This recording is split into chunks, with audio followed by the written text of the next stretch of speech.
हिंदी में यूपीएससी की तैयारी से संबंधित प्रोग्राम्स को देखने के लिए सब्सक्राइब करें स्टडी IQ IAS हिंदी। नमस्कार, बहुत बहुत स्वागत है आप सभी का स्टडी IQ IAS हिंदी में। मेरा नाम है अतुल जैन। जैसा कि आप लोग जानते हैं, इजराइल और लेबनान से मेरा मतलब है लेबनान में जो समूह है हिजबुल्लाह, उनके बीच का जो युद्ध है वो अब चरम सीमा पर पहुंच चुका है। दोनों पक्ष जो हैं वो एक दूसरे पर मिसाइलों से हमला कर रहे हैं और इसमें कोई संदेह नहीं है कि युद्ध मतलब अस्त्र शस्त्र में, तकनीकी उत्कृष्टता में, दोनों में आपस में कोई मैच नहीं है। इजराइल जो है वो निश्चित तौर पर हिजबुल्लाह की तुलना में कहीं ज्यादा उन्नत है और ये जो है ये बस एक कुछ समय की ही बात है कि भाई कब इजराइल जो है इस युद्ध को जो है एक अंजाम तक पहुंचा पाता है। और इस युद्ध की शुरुआत से ही एक लक्ष्य जो इजराइल ने रखा था वो लक्ष्य था हिजबुल्लाह का जो प्रमुख है, हिजबुल्लाह के जो प्रमुख हैं हसन नसरल्लाह को मारना जो है वो इजराइल ने अपना एक प्रमुख लक्ष्य रखा था। और ऐसा प्रतीत हो रहा है कि इजराइल को वो सफलता जो है वो युद्ध में बहुत जल्दी मिल गई है। इजराइल की सेना ने अपने ट्विटर हैंडल के माध्यम से इस बात का दावा किया है कि युद्ध में उनके बेरूत शहर में किए गए हमलों में हसन नसरल्लाह जो है वो मारा गया है। अभी याद रखिए कि लेबनान की तरफ से या हिजबुल्लाह की तरफ से इस बात की पुष्टि नहीं हुई है कि हसन नसरल्लाह की मौत हो गई है, तो अभी इसको आधिकारिक तौर पे कंफर्म्ड नहीं कहा जा सकता। लेकिन इजराइल बहुत दावे के साथ बार बार अपने आधिकारिक चैनल से यह कह रहा है कि उनके हमलों में जो हिजबुल्लाह का प्रमुख है हसन नसरल्लाह वो मारा गया है। तो एक बार इस खबर की तह तक जाएंगे, इसको जानने की कोशिश करेंगे कि यह पूरा मामला क्या है और इसका क्या प्रभाव पड़ सकता है आने वाले दिनों में हिजबुल्लाह पर या फिर इस युद्ध पर। लेकिन उसके पहले आपको बता दूं कि भाई हमारा जो 2025 के लिए आखिरी बैच है P2I वो 30 तारीख से शुरू हो रहा है। याद रखिएगा, AJ लाइव कोड लगा के आप उससे अब तक के सबसे कम दाम यानी कि 20,999 रुपए में जुड़ सकते हैं। याद रखिएगा 2025 के लिए इसके बाद कोई बैच अब नहीं आएगा। इसमें आपको रोज 3 घंटे की live class, mentorship, daily practice questions pre और मेंस के क्वेश्चंस का रोज समाधान, प्री और मेंस की टेस्ट सीरीज, 18 किताबें आपके घर पे। और अगर आप प्री क्वालिफाई करते हैं तो आपकी पूरी फीस का रिफंड और साथ के साथ आपको जो है दिल्ली बुलाया जाएगा, रहना खाना पढ़ना सब कुछ फ्री होगा। ये सारी सुविधाएं आपको मिलेंगी अगर आप AJ लाइव कोड लगा के इस बैच से जुड़ जाते हैं। साथ में यह भी याद रखिए कि अगर आप 2026 या 27 में एग्जाम देने वाले हैं तो आप हमारे लॉन्ग टर्म बैच से जुड़ सकते हैं जो कि 27 तारीख से शुरू हो चुका है।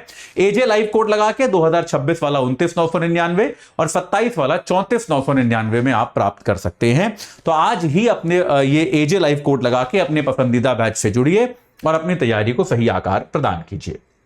चलिए, तो अब बात करते हैं हसन नसरल्लाह की। तो हसन नसरल्लाह जो हैं ये यार पिछले 32 सालों से हिजबुल्लाह के प्रमुख माने जाते हैं। 64 वर्षीय हैं अभी ये, और देखिए 64 वर्ष की आयु में पिछले 32 वर्ष से ये हिजबुल्लाह के प्रमुख हैं। यानी कि हिजबुल्लाह के प्रमुख के पद पर ये मात्र 32 साल की उम्र में आ गए थे। और एक तरह से आप ये मानकर चलिए कि भाई 32 वर्ष से जो है ये हिजबुल्लाह के प्रमुख हैं। हिजबुल्लाह जिस तरह का भी संगठन बना है, जो भी उसने शक्तियां प्राप्त करी हैं, जो भी इस क्षेत्र में उसने समर्थन प्राप्त किया है, जिस तरह की भी उसकी शक्ति है, वो सारी की सारी ये माना जाता है उसमें सबसे बड़ा, सबसे प्रभावशाली व्यक्ति जो है वो हसन नसरल्लाह है। ये माना जाता है कि इस पूरे क्षेत्र में जो शिया मुस्लिम है, शिया मुस्लिमों में एक खास तौर पर जो है शिया मुस्लिमों में एक बहुत बड़ा रेस्पेक्टेड, एक बहुत सम्मानित व्यक्ति हसन नसरल्लाह को माना जाता है। और इसके साथ के साथ इस बात को भी याद रखें कि मात्र 32 वर्ष की आयु में ये प्रमुख बने और पिछले 32 साल से इनका कमांड जो था वो हिजबुल्लाह पर था।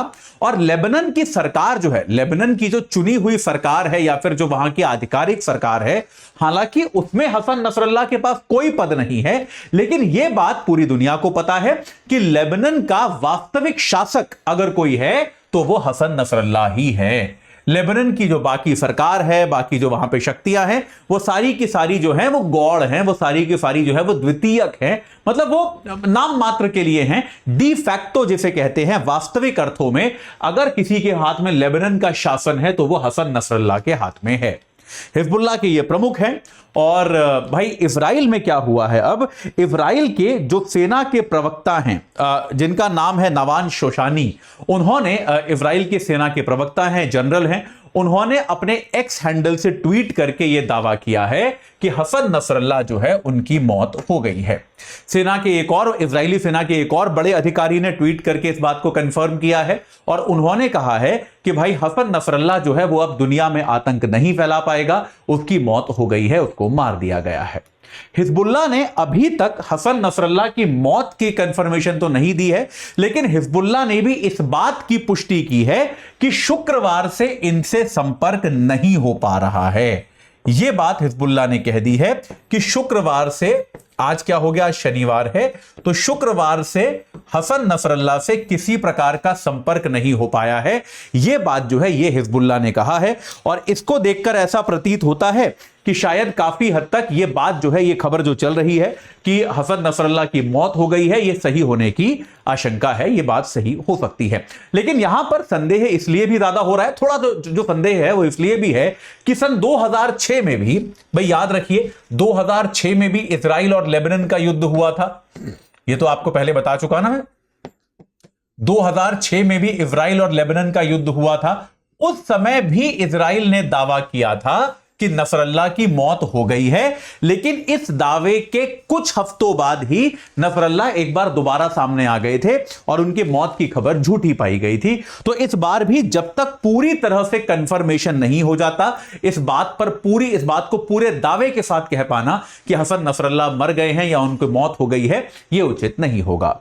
यह कहा जा रहा है कि इसी हमले में अब से कुछ दिनों पहले ही हसन नसरल्लाह की बेटी जो थी ज़ैनब, उनकी मौत हो गई है। हालांकि हिजबुल्लाह ने ज़ैनब की मौत को भी कंफर्म अभी तक नहीं किया है। लेकिन अगर इस बात को मानकर चला जाए कि हसन नसरल्लाह की मौत हो गई है, तो इजराइल ने हालांकि यह कहा है कि यह युद्ध समाप्ति की घोषणा नहीं है, हमारा लक्ष्य जो है वो केवल हसन नसरल्लाह को मारना नहीं था, हमारा लक्ष्य जो है ये हिजबुल्लाह ने जिस प्रकार के आतंकी ठिकाने सारे क्षेत्र में खोल रखे हैं उन सबको हमें टारगेट करना है और ये जो आतंक का नेटवर्क बनाया हुआ है हिजबुल्लाह ने, इस पूरे नेटवर्क को हमें खत्म करना है। तो इजराइल का यह कहना है कि यह युद्ध अभी खत्म नहीं हुआ है, बशर्ते हसन नसरल्लाह मारे भी गए हो तो भी। लेकिन प्रॉब्लम क्या हो जाएगी कि हिजबुल्लाह के सामने एक बहुत बड़ा नेतृत्व का संकट खड़ा हो जाएगा। देखिए 32 साल एक बहुत लंबा कालखंड होता है, बहुत लंबा पीरियड होता है और इसके अलावा हसन नसरल्लाह अभी 64 वर्ष के थे, तो ऐसी कोई उनकी बहुत ज्यादा उम्र भी नहीं थी कि भाई लोग ये मान रहे हो कि ये तो अब ज्यादा दिन नहीं जिएंगे, तो चलिए इनका कोई उत्तराधिकारी तैयार किया जाए। तो और इसके अलावा काफी सारे और बड़े कमांडर जो हैं हिजबुल्लाह के, वो इस जंग में अब तक मारे गए हैं, जिसके कारण हिजबुल्लाह के सामने एक तरह से नेतृत्व का संकट खड़ा होगा, इसमें कोई डाउट नहीं है। यहां तक कि हिजबुल्लाह अब इस युद्ध को कितने प्रभावशाली तरीके से लड़ पाएगा यह बात भी पूरी तरह से स्पष्ट नहीं है। तो ऐसे में निश्चित तौर पे अगर वास्तविकता में नसरल्लाह की मौत हुई है तो फिर यह युद्ध जो है उसको निश्चित तौर पे छोटा तो इजराइल ने कर दिया है। जहां तक उत्तराधिकार की बात आ रही है तो यह कहा जा रहा है कि नसरल्लाह के ही जो कजन है, उनके चचेरे भाई हैं हाशिम सैफुद्दीन, जो कि हाशिम सैफुद्दीन जो कि कौन है अभी ये इसके हिजबुल्लाह के राजनीतिक मामलों के प्रमुख माने जाते हैं। नसरल्लाह के कजन भी हैं, उनके मतलब चचेरे भाई माने जाते हैं और यह कहा जा रहा है कि नसरल्लाह जो हैं वो सैफुद्दीन को ही नेतृत्व के लिए भविष्य में तैयार कर रहे थे। तो ऐसा माना जा रहा है कि अगर नसरल्लाह की वास्तविकता में मौत हो गई है तो हिजबुल्लाह के नेतृत्व की जिम्मेदारी जो है वो अब हाशिम सैफुद्दीन के कंधों पर आएगी। ये कैसे नेता साबित होंगे, क्या ये इजराइल का मुकाबला कर पाएंगे या फिर अपने ही वजन के तले अब हिजबुल्लाह टूटकर बिखर जाएगा, ये हमको आने वाले समय के गर्भ में ये बात है जो हमको धीरे धीरे समझ में आएगी। इस मामले में आगे जो भी होता है मैं आपको बताता रहूंगा, लेकिन अभी के लिए इतना ही। जाते जाते आपको एक बार फिर बता दूं कि भाई हमारा लॉन्ग टर्म बैच आप जुड़ सकते, वो शुरू हो चुका है एजे लाइव कोड लगा के 2026 के लिए 29,999 और 27 के लिए 34,999 में आप जुड़ सकते हैं। और अगर आप हमारा 2025 वाला बैच लेना चाहते हैं जो अपनी तरह का अब आखिरी बैच है, क्योंकि 2025 के लिए इसके बाद प्रतिज्ञा प्लस बैच नहीं आएगा। तो एजे लाइव कोड लगा के आप मात्र 20,999 रुपए में उससे जुड़ सकते हैं। तो आज ही जुड़िए और अपनी तैयारी को एक सही आकार प्रदान कीजिए।